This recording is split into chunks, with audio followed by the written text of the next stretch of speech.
Je vais pas vous mentir, c'est plus un live Owen vient voir la commu parce qu'il en a besoin qu'un live. Aujourd'hui, on va parler de l'actu. C'est juste que ce week-end, j'étais au Grand Prix de Barcelone. Du coup, j'ai pas pu faire mon live et je me suis dit, j'ai quand même besoin de passer un petit moment avec eux. Je vais me faire un petit 3/4 d'heure, 1 heure, juste pour parler un petit peu à la commu.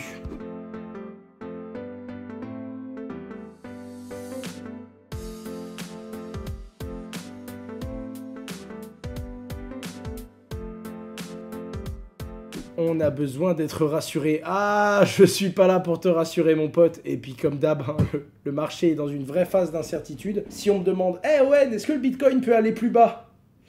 Bien sûr, déjà, bien sûr, comme toujours, le Bitcoin peut aller plus bas. Et là, il peut vraiment aller plus bas. Là, je pense qu'on a un Bitcoin qui peut même plonger sous les 25. Mais sur du très long terme, il n'y a pas vraiment de surprise, moi. J'y crois. D'ailleurs, que vous le sachiez, hein, je n'ai jamais eu autant de Bitcoin que maintenant. Dans toute ma vie, d'un point de vue quantité, hein, j'ai jamais eu autant de Bitcoin qu'aujourd'hui, quoi. Et pourtant, le prix baisse. Et s'il baisse, je vais en racheter encore. Je vais en racheter encore. Tu mesures combien ?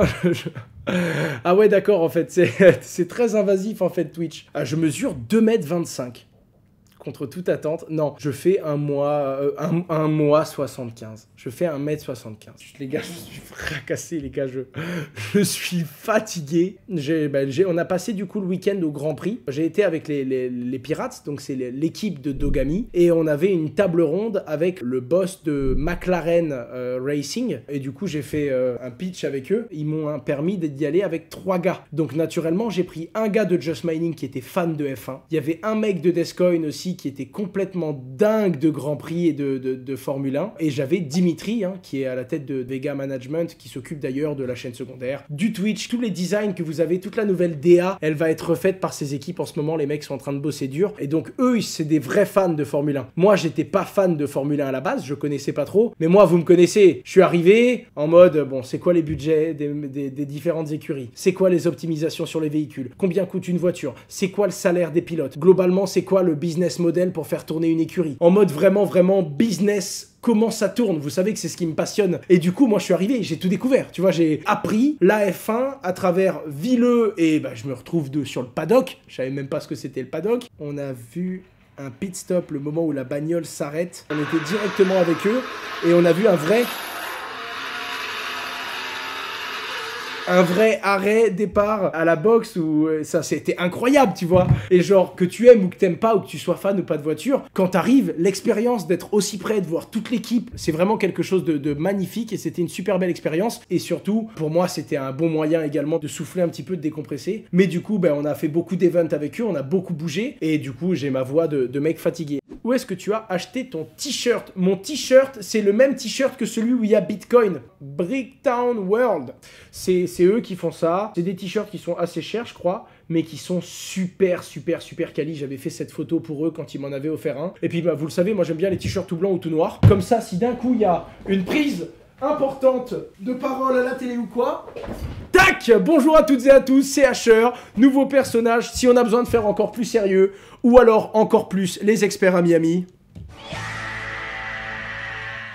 Ouais, comme j'aime pas mettre des chemises et tout. Puis tu sais, moi je suis arrivé en mode, ouais, moi je m'en fous, je vais y aller en t-shirt, je vais y aller en pull. Un jour, il y a un client, il voulait déposer 10 millions, et je suis arrivé, il m'a dit, t'as pas de chemise? Je fais, oui, non, moi je suis souvent comme ça. Il fait, oui, tu reviendras chez nous quand t'auras une chemise. C'est con, mais c'est 10 millions, c'est le monde de la finance. Tu vas, tu fermes ta gueule, tu mets ta chemise et tu reviens, quoi. C'est comme ça, c'est triste, c'est la vie, c'est nul, et à la fin, de toute façon, tu crèves. Non, je plaisante, je déconne.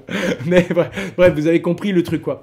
Tu peux m'expliquer le Web3? Je suis perdu, j'essaye de me lancer dans ce monde. Alors, expliquer le Web3, c'est délicat parce que la définition est différente d'une personne à l'autre. En gros, ce qu'il faut comprendre, c'est que tu as eu le Web 1 où tu allais sur Internet consulter du contenu. Il y avait très peu de gens qui en publiaient, beaucoup de gens qui allaient le consulter. Le Web 2, c'est le web où tu en consultes, mais également le web où tu en crées. Tout le monde peut consulter des infos, mais tout le monde peut publier des infos. Facebook, Twitter, YouTube, Instagram, Twitch, bref, ça c'est le Web 2. Le problème, c'est qu'il y a beaucoup de centralisation, c'est-à-dire beaucoup de sociétés qui vont prendre tes informations, qui vont les revendre. Et d'un autre côté, bah, c'est mal, parce qu'il y en a qui en abusent, et il y a eu des choses graves, hein, comme Facebook qui mettait des publicités aux gens en fonction de leur centre d'intérêt pour leur donner l'impression que tel ou tel président est plus adapté à eux. Là, c'est grave, tu vois, c'est de la manipulation de masse. À l'inverse, des fois, c'est utile. Bon, bah moi, je veux lancer ma marque de chaussures, j'ai envie de savoir si les gens veulent des chaussures vertes ou rouges. Du coup, je lance des sondages et j'achète de la donnée pour vendre des chaussures. Bref, plein de choses. Et ça, c'est le Web 2. Donc, il y a des bonnes choses, il y a des mauvais, et surtout, il y a des abus. En attendant, les sociétés le font de plus en plus parce que c'est le seul moyen pour les très grosses boîtes d'être méga rentable. C'est ce qui rapporte le plus de pognon, en fait. Et là, tu as le Web 3, où du coup, le Web 3, le but, c'est que tu puisses consulter du contenu, produire du contenu, mais rester propriétaire de ce contenu. Et en gros, voir qui en abuse, qui le revend.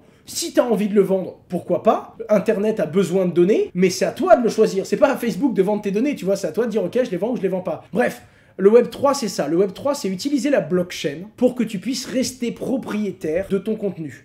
Ah non, mais quoi qu'il arrive, les gars, il faut réguler la crypto. Après, c'est qu'est-ce qu'on met derrière réguler? Réguler, ça veut dire encadrer. Encadrer, c'est pas forcément mauvais. Ça veut juste dire qu'il faut définir un cadre. Le problème, c'est qu'entre Christine Lagarde et le cadre qu'elle veut, et entre le cadre que moi j'aimerais, c'est les cadres, ils ont pas la même forme. Tu vois l'idée un peu? C'est pas... Si on nous donne un crayon et qu'on nous demande de faire un dessin, on n'aura pas le même dessin. Tu vois ce que je veux dire? Oui, tu as le encadré par une banque et dirigé par la banque centrale, et tu as encadré pour qu'il n'y ait pas d'abus, pour qu'il n'y ait pas de blanchiment d'argent, mais pour que les utilisateurs et les entrepreneurs soient libres de développer des solutions. BNP Paribas utilise désormais la blockchain de JP Morgan pour ses opérations financières. Alors ça m'intéresse. Ça m'intéresse de comprendre, parce que vous êtes d'accord que si JP Morgan fait une blockchain, c'est tout sauf une blockchain publique. Bon, il y a des blocs qui sont mis à la chaîne les uns aux autres, ok, on utilise une technologie cryptographique, mais ça n'a pas les valeurs d'Ether, pas les valeurs de Bitcoin, c'est purement centralisé. On est d'accord que beaucoup d'intérêt de la blockchain, c'est le côté décentralisé des blockchains publiques. Ce que j'arrive pas à comprendre, c'est en quoi utiliser une blockchain purement centralisée, ça peut être plus rapide ou mieux que d'utiliser une base de données de JP Morgan. Est-ce que quelqu'un a la réponse à ça? Moi, j'ai 2-3 idées sur de l'audit, mais là, pour une banque, je l'ai pas. Tout l'intérêt d'aller sur une blockchain publique, c'est le fait qu'on ne peut pas en abuser, qu'on ne peut pas tricher, qu'on ne peut pas modifier le code. Parce que, quelqu'un qui me dit, bon, il va sur Ether, on sait très bien qu'il va pas pour la rapidité. Il y va parce que ça va être immuable, parce que c'est écrit pour mieux sécuriser. Pareil, je suis pas d'accord. Tu sécurises mieux ta blockchain s'il y a des milliers de personnes qui la sécurisent. Si tu te retrouves à faire une blockchain en interne et c'est 4 bonhommes de JP Morgan qui gèrent le truc, bah c'est pas plus sécurisé qu'une base de données. Bref, ce que je voulais vous dire, c'est que là, moi, j'aimerais bien comprendre, et je pense qu'il y a des choses que je ne sais pas, par manque de compétences. Attention, hein, c'est pas un troll. Hein. Là, c'était une vraie question. J'aimerais savoir, et j'aimerais qu'il y ait un entrepreneur qui me dise, écoute, faire une blockchain privée, ça permet de régler tel et tel problème. Il y a beaucoup de gens, ils disent, ouais, nous, on utilise une blockchain privée. Tu leur dis, ok, mais il y a quoi de mieux? Et tous les arguments qu'ils sortent, tu dis, ok, mais c'est pas des arguments. Tu peux le faire avec une base de données sans problème, quoi. La réponse n'est pas dans l'article. En l'occurrence, sur leur cas, eux, oui. Mais d'abord, il faut comprendre leur usage. Moi, je voulais un cas en général. L'intérêt de créer et d'utiliser une blockchain privée. La plupart du temps, tu te rends compte que la blockchain privée perd beaucoup de son sens, car c'est le côté public de la blockchain qui apporte toute la valeur à la blockchain. On se retrouve en fin de week-end ou la semaine prochaine pour un live. Et puis, encore une fois, merci pour le temps que vous m'avez accordé, pour toute cette attention. J'essaierai encore une fois de créer des contenus qui vous plaisent et de faire en sorte d'être là au prochain rendez-vous pour passer un petit moment avec vous. Bonne soirée à tous. Ciao tout le monde.